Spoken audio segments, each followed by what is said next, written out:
My old flame, my white moonlight, mocked me mercilessly at her wedding, but she had no idea her super-rich father-in-law was my lackey.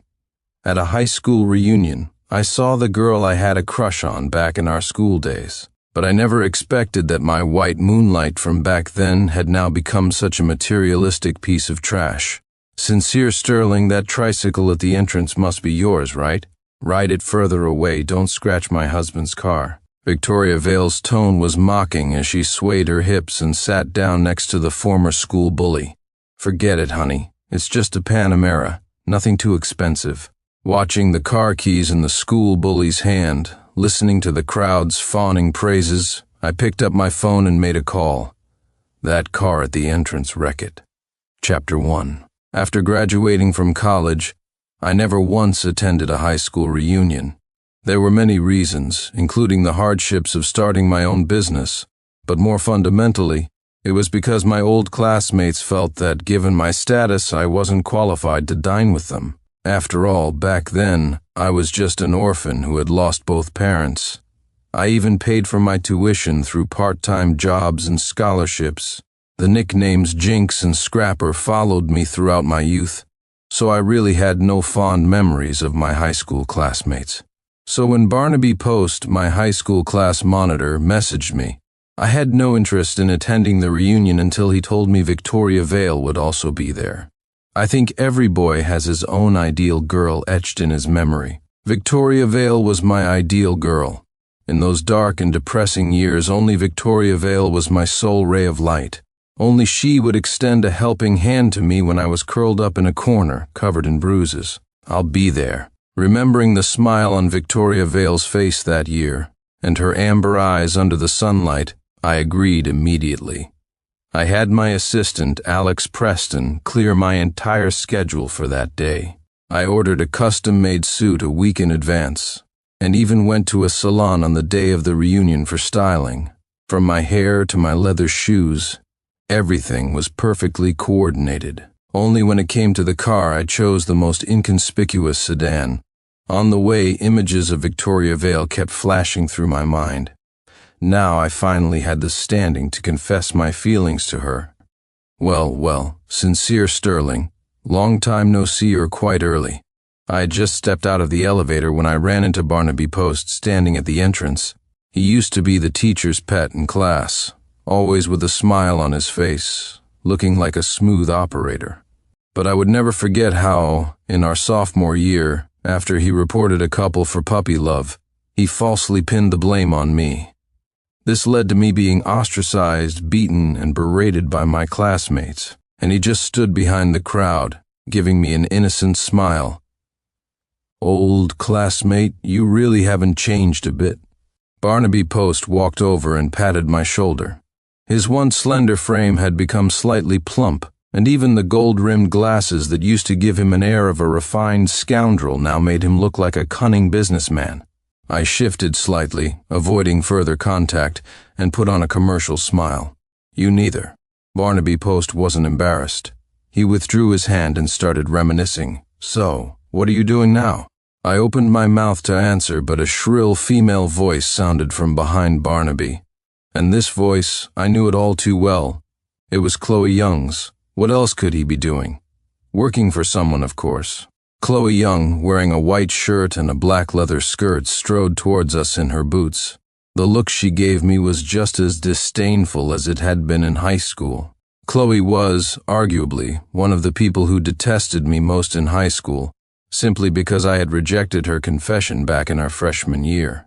In Chloe's eyes, this made me ungrateful. Barnaby Post chuckled awkwardly, his gaze towards me no longer as enthusiastic as before. Working for someone is fine too. Isn't that what most of us do? Chloe Young snorted coldly and said, Sincere Sterling, you're dressed quite decently. Must have cost a fortune, huh? We're all old classmates here. Who doesn't know whose background? Why bother with all this superficial nonsense? Besides, some things, if a person isn't born with them, they'll never have them, even in death. Look at Jason Vance. He inherited his family's company right after college. Now that's what I call a life at its peak. Chloe, don't praise me so much, you're making me blush. A deep male voice came from behind me, and Chloe's eyes instantly lit up. Instinctively, my body tensed, and I turned around. The first thing I saw was Victoria Vale in a red dress, and on her arm the man who hadn't changed a bit from before, Jason Vance, my high school nightmare. Chapter 2. The high school I attended was just an ordinary secondary school, but it inevitably had some rich second-generation kids who ran amok. Among them, Jason Vance was the ringleader. In our freshman year, although Jason Vance and I were in the same class, we weren't familiar. He would occasionally play pranks on me or insult me verbally, but I'd heard so much of it that I no longer took it to heart. The real beginning of my suffering was in our sophomore year. Jason Vance was one of the pair in that puppy love incident reported by the class monitor. He blamed it on me. From that day on, every day at school, I didn't even dare to drink too much water, terrified of encountering trouble on my way to the restroom. Even falling for Victoria Vale was because after school one day, Jason Vance seized the opportunity to corner me in an alley and beat me savagely. And Victoria Vale was the only one who stopped, intervened, and helped me up from the ground. But now, my white moonlight was arm in arm with that demon. Big J, I'm just stating the facts. Chloe Young, shedding her dismissive attitude towards me, beamed and walked over to Jason Vance, taking Victoria Vale's other hand. Oh my, Vicky, you look absolutely stunning today. This red dress looks like it was custom made for you. You two must have good news coming soon, right? Don't forget to invite us to the wedding feast. Victoria Vale smiled, her exquisitely made-up face flawless. She was even more stunningly beautiful than in high school, but in my eyes she looked like a demon disguised in human skin. I wouldn't forget you even if I forgot everyone else, don't worry, she said, pinching Chloe's cheek, then walked to my side with Jason Vance. Jason Vance wore a casual smirk, not even deigning to look me in the eye. Well, if it isn't Scrapper, Sincere Sterling. Still picking up trash these days? Don't tell me you found this suit in a dumpster? Jason Vance was no different from his high school self. Even his tone was the same arrogant one I remembered. I felt like I was back in the nightmare that had plagued me for years. In high school, I did collect trash to gather cardboard and plastic bottles, to make the cold winters more bearable. Jason Vance must have seen me somewhere, because the next day the news of me collecting trash spread throughout the entire school. At that time it caused me immense pain, but now it wouldn't hurt me. There's no shame in struggling to survive. I looked directly at Jason Vance, my voice calm. You seem to know a lot about it. Is it because you've done it often yourself? Which dumpster can one find a suit in? Why don't you tell me? Jason Vance's face darkened instantly. He squared his shoulders, about to strike me, but Victoria Vale beside him stopped him. She looked at me, the cloyingly sweet scent of her perfume assaulting my nostrils. Gone was the clean, pleasant smell of shower gel from before. Jace was just concerned about you, Sincere. If you're having difficulties, just tell us. Jace can even introduce you to a job. Victoria Vale's voice was as crisp as before, but the words she spoke were vastly different. I couldn't help but frown. Jace? Victoria, I remember you didn't talk to me like this in high school. You told me that you hated people like Jason Vance the most in your life, those who rely on their family background to run wild. Chapter 3. The moment I finished speaking, the expressions of many people present changed. Victoria Vale's eyes betrayed panic and a hint of resentment. Jason Vance looked at her with slight surprise. Only Chloe Young seemed to have a glint of amusement in her eyes. Run wild? Vicky, did you really say that? Victoria Vale immediately clutched Jason Vance's hand tightly, pressing her body against his arm, pouting slightly, affecting the demeanor of a coquettish young girl. It was just that so many girls were chasing you back then, and it made me uncomfortable, you know. If I didn't use a few little tricks, how would you have ever noticed me? Isn't that how it's written in novels? Making you think this girl is pure, kind, and unpretentious. Victoria Vale's voice was cloyingly sweet, but to me, it was far less appealing than her voice when she used to lead readings on the podium. But it clearly worked on Jason Vance. He immediately showed a satisfied smile, reached out to embrace Victoria Vale's shoulder, then lowered his head and planted a kiss on her brow. When he looked at me again, his eyes were full of provocation and contempt. "Sincere Sterling, why are you suddenly bringing this up?" If I remember correctly, there were rumors back in high school that you liked Vicky, right? What rumors? That was the truth. Chloe Young immediately picked up his words, standing beside Victoria Vale. The three of them stood in a row, as if conducting some kind of trial against me. And I didn't miss the pride on Victoria Vale's face. It was as if my affection for her was merely a game she played with ease.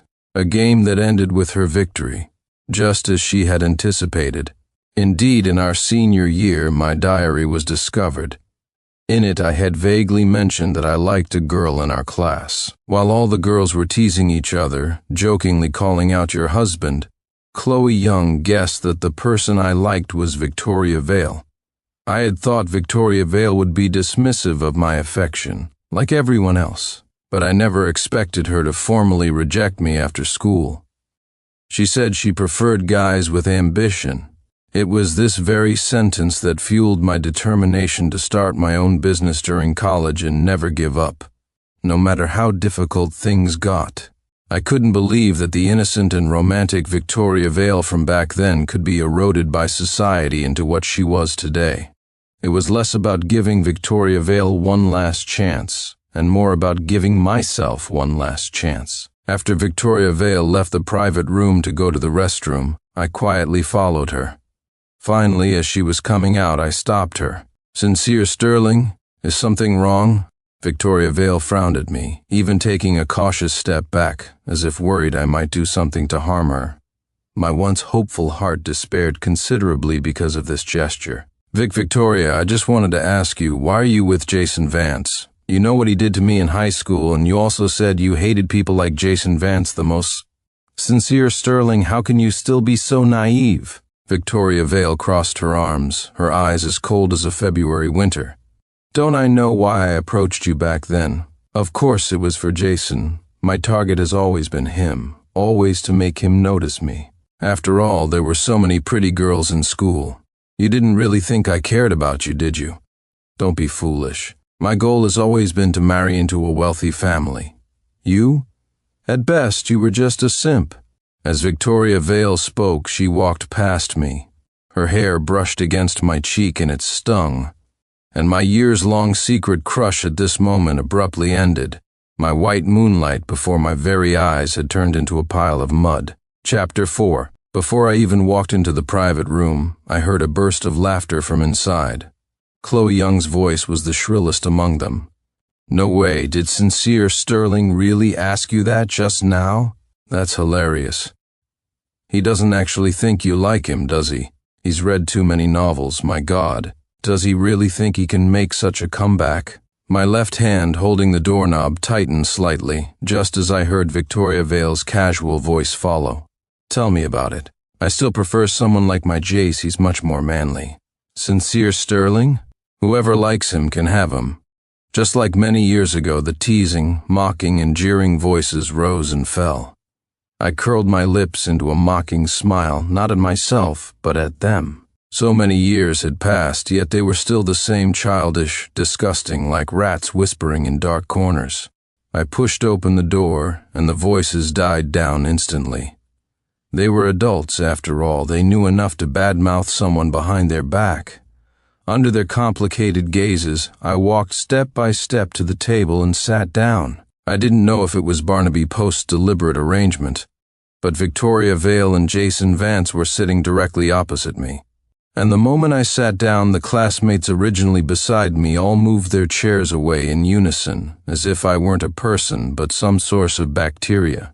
Chloe Young was still the first to break the silence. "Hey, do you guys smell something? That kind of fishy, stinky smell like a trash can?" Barnaby Post ventured, finishing her sentence. Chloe Young laughed, slapped her thigh, and glanced at me with a suggestive hint in her eyes. Yes, exactly, a trash can. Why would a high-end restaurant like this smell of trash? Probably some people. I picked up the water pitcher in front of me and poured it into my glass without even looking up. "If you want to talk about me, just say it openly." Why be so coy? It's been so long since high school graduation, Chloe. Have you made no progress at all, still only knowing how to play these petty tricks? I scoffed and heard Chloe Young grit her teeth. Sincere Sterling, you all right? It's rare for everyone to get together. Let's not talk about these unpleasant things. Chloe, I heard you had an interview today? Victoria Vale, her hair being stroked by Jason Vance, narrowing her eyes like a pampered house cat, interrupted Chloe's words. Chloe Young took a few deep breaths. Ultimately, she didn't dare to contradict Victoria Vale and could only continue with a sullen face. Yeah, I interviewed at Phoenix Ascent Internet Company. How did it go? Not bad, just a lot of competitors. Big J, are you familiar with their boss? Maybe you can pull some strings for me? Chloe Young rested her chin on her hands, her eyes sparkling at Jason Vance. And Jason Vance looked up, nodding casually. Of course, no need to be so polite among old classmates. Hearing this, I was astonished, for no other reason than I was the boss of this company. How did I not know that my relationship with Jason Vance was this good? Unable to hold back, I questioned, Jason Vance, do you really know their boss? My words made Jason Vance frown, but he didn't even need to scold me himself. Chloe Young would be the one to step forward. If Big J doesn't know him, do you? Everyone knows this company is the fastest growing internet company in recent years. Successful people all share the same social circle.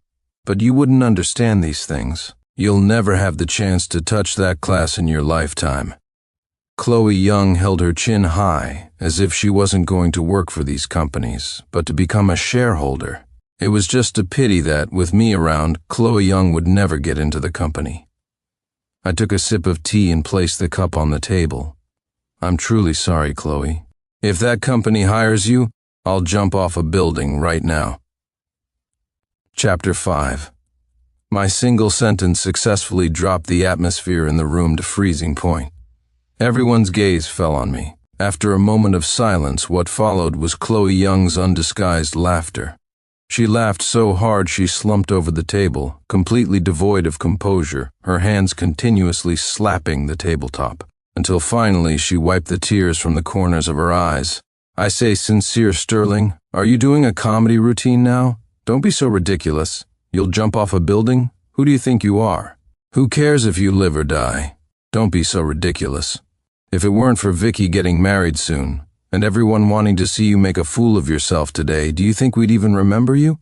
I finally understood why Barnaby Post had insisted I attend the reunion today. So that was it. I looked at Barnaby Post, but he showed no signs of guilt. He even shrugged at me, as if he were the innocent one caught in the crossfire. It was a collective request from our classmates. I'm really sorry, Sincere Sterling, I didn't want this either. But we're all classmates, sacrificing oneself for others. I sneered, unable to resist lightly tapping my fingers on the table. If my assistant, Alex, were here, he would know that my patience had completely run out. Sacrifice yourself for others? Why don't you sacrifice yourself then? You're a master of guilt tripping. It was like this in our sophomore year when you pushed me out to take the fall for you, and it's still like this now. So good at protecting yourself. Were you a safe in a past life? Barnaby Post's hands, resting on the table, clenched into fists, but the image he had maintained for so long made it difficult for him to lash out at me. He could only glare at me with murderous eyes. Just then, the door to the private room was opened by a waiter, and a stream of dishes was placed on the table one by one. Just by their appearance, it was clear they weren't cheap. Barnaby Post forced a smile and said, "This place isn't easy to book. Today, it's all thanks to Jason Vance. Everyone, eat to your heart's content. This meal is on me. None of you need to be polite." Jason Vance continued his words, and for a moment the table was once again filled with voices of adulation, and Jason Vance looked at me, without a trace of a smile on his face, only a tone of lofty condescension in his voice. "Especially you, Sincere Sterling. Eat more. After all, this is probably the only chance you'll get in this lifetime." "Yeah, Sincere Sterling. Hurry up and kneel to thank our Big J Chloe Young," her mouth stuffed with pastries, winked at Jason Vance. Even a blind person could see she had other intentions towards Jason Vance. And although Jason Vance didn't respond, he didn't seem averse to it either. I picked up a piece of fish from the dish in front of me. It was tender and smooth. I could indeed sense the chef's skill. It was just a pity that I had grown tired of such dishes long ago. Who asked the owner of this restaurant to be my friend? I even owned a part of its shares. I put down my chopsticks and wiped my mouth. You don't come here often, do you?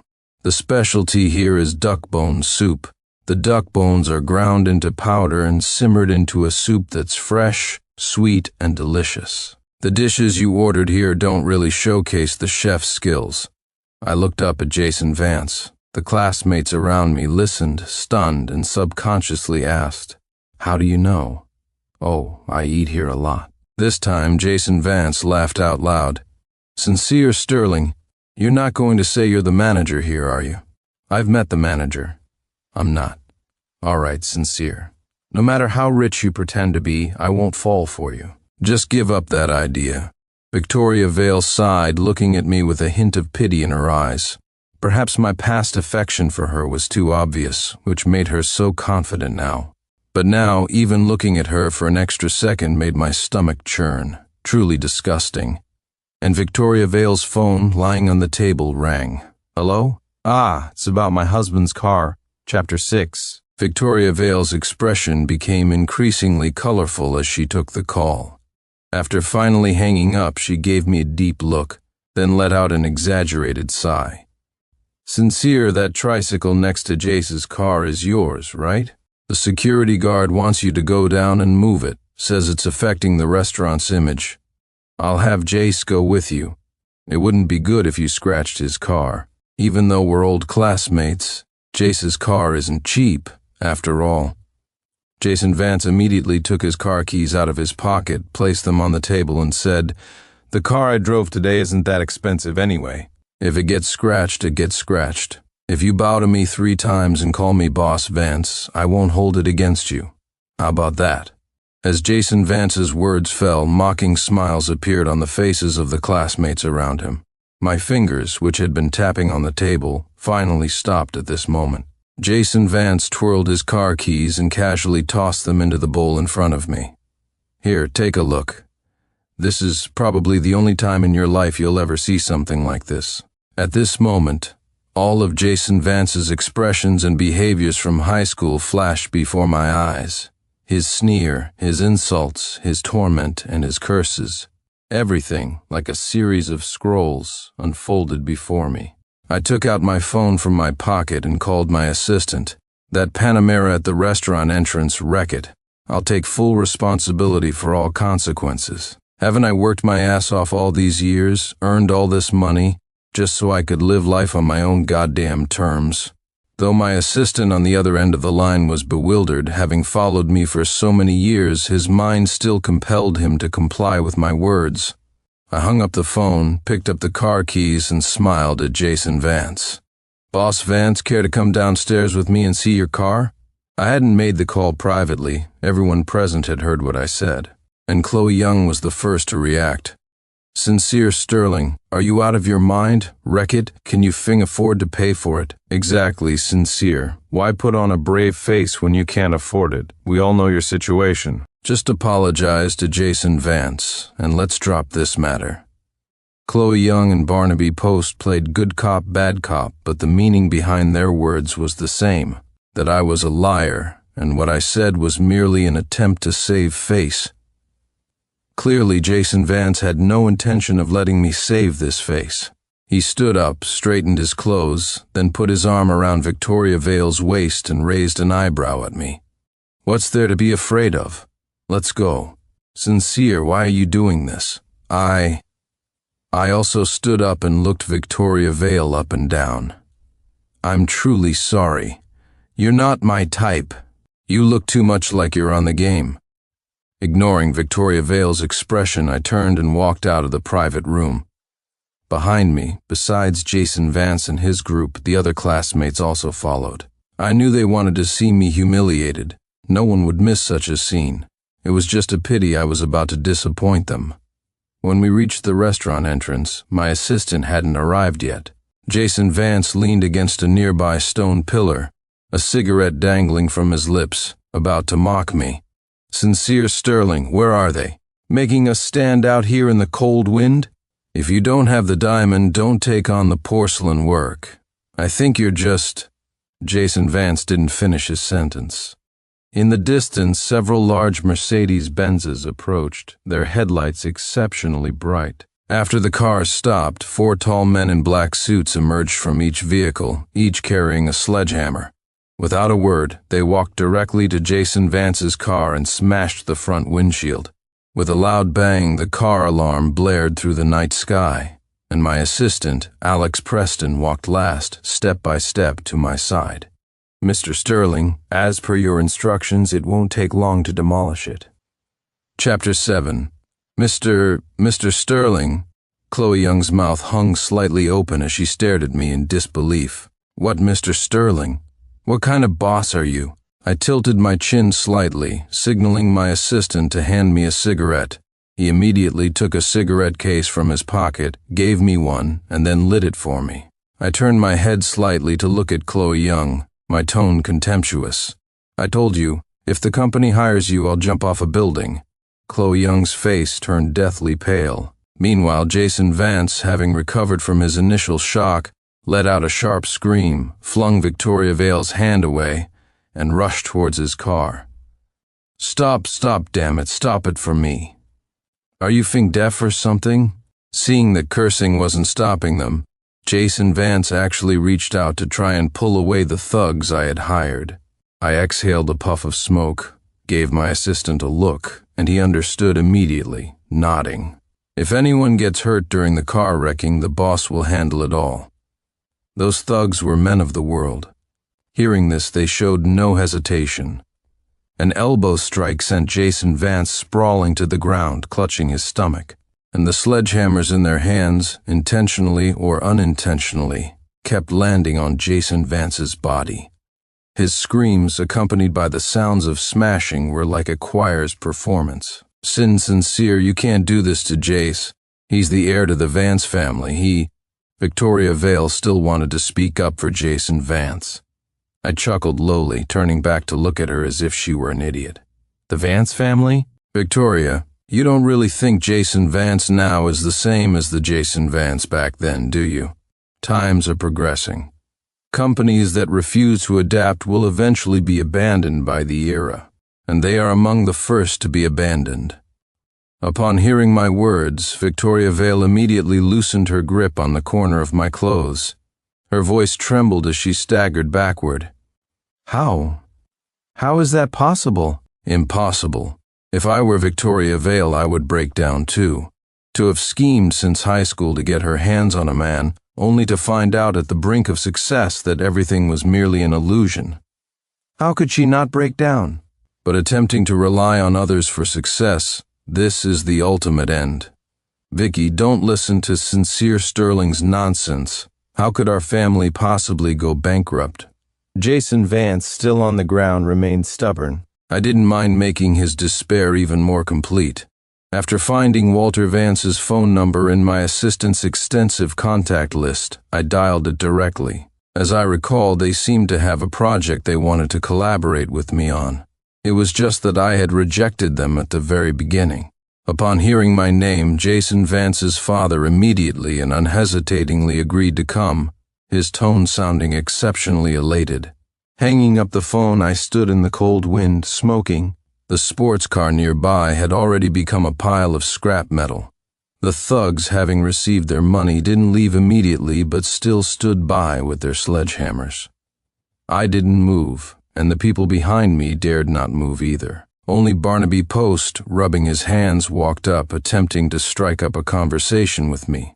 Sincere, since you've become so successful after graduation, why did you never come to the reunions? I looked at the fawning smile on his face.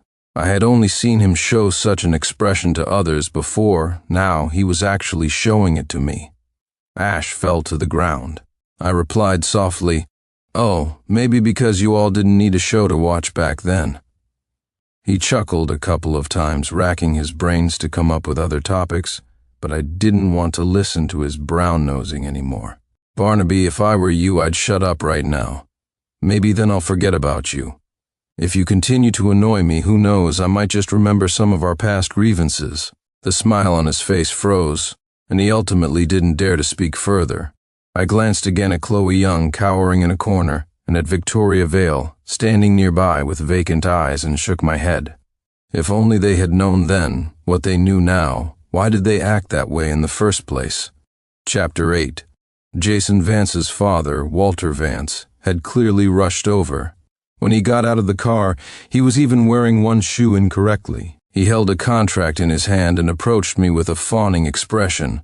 But before he could speak, he saw Jason, bruised and swollen, lying on the ground. This is Dad. It was Sincere Sterling who had people beat me. You have to get revenge for me. Jason Vance groaned, shouting at his father, his eyes filled with fury directed at me. Unfortunately for him, he had miscalculated. Not only did his father not seek revenge for him, but he shot him a fierce glare. "Shut up, you useless thing. You must have offended Mr. Sterling somewhere to be taught a lesson I told you long ago to be amiable. Look what you've done now." After reprimanding Jason, he turned back to me, the anger on his face instantly vanishing. The speed of his change in expression was so fast he could have entered a Sichuan face-changing competition. "Mr. Sterling, this son of mine is a disappointment. You can teach him a lesson however you see fit. Regarding this collaboration matter, I signaled my assistant beside me to take the contract, then walked over to Jason Vance and pressed the nearly burnt-out cigarette in my hand directly onto the back of his hand. Although his father's eyes showed a hint of pain, he didn't step forward to stop me. Jason Vance's screams sounded particularly tragic in the night. But what were these compared to what he had done to me in high school? "I hear Mr. Vance has another son?" Jason Vance's screams stopped abruptly. He suddenly raised his head and looked at me, his bloodshot eyes wide with disbelief. "Sincere Sterling, who do you think you are? How dare you?" "Yes, I do indeed have another son." He wiped the sweat from his forehead, but still answered my question. It was just that this son was not Jason's full brother, but the child of his mistress, who had only returned to the Vance family a few years ago. Originally, someone of such status would have had no chance of inheriting the family fortune. But now, things were uncertain. The main account is ruined, so just switch to an alt account to level up, wouldn't you say, Mr. Vance? I looked at Jason Vance on the ground but didn't speak to him.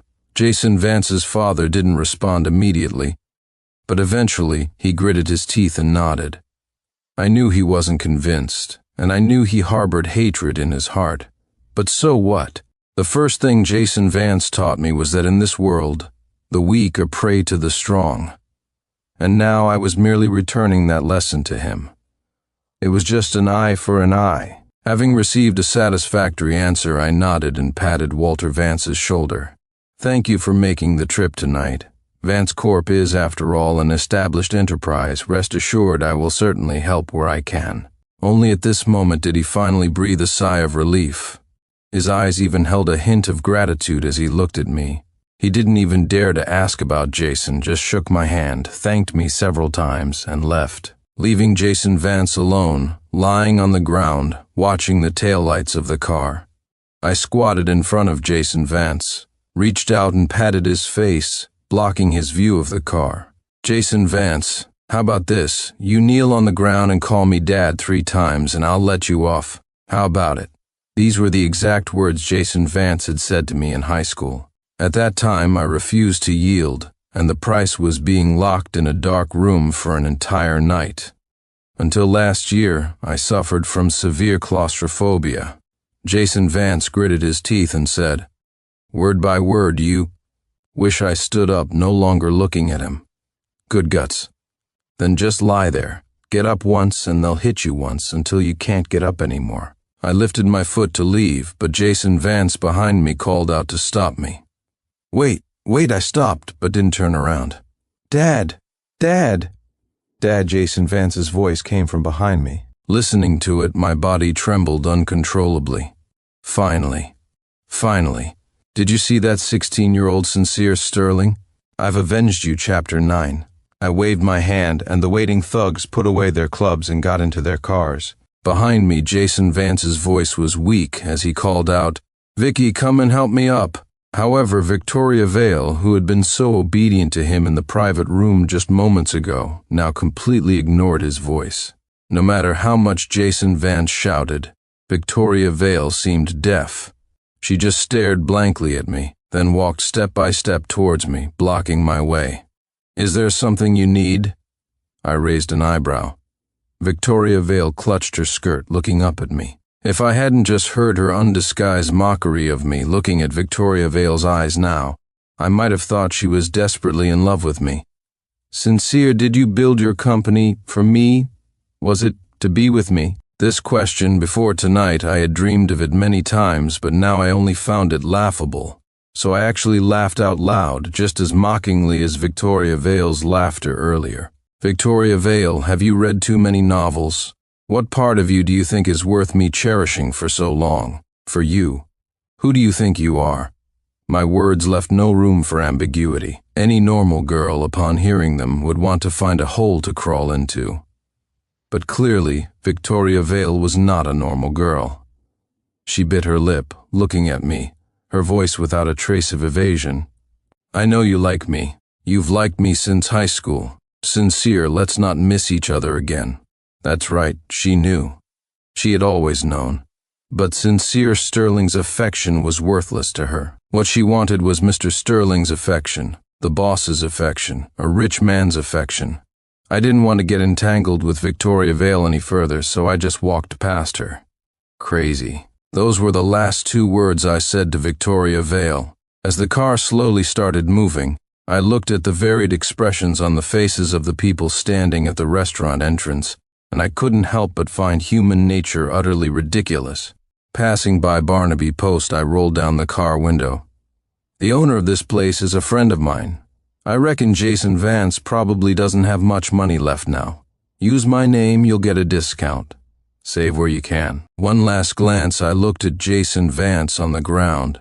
His fists were clenched, like a defeated lion. Later, I intentionally inquired about Jason Vance. The heir to the Vance family had indeed been changed.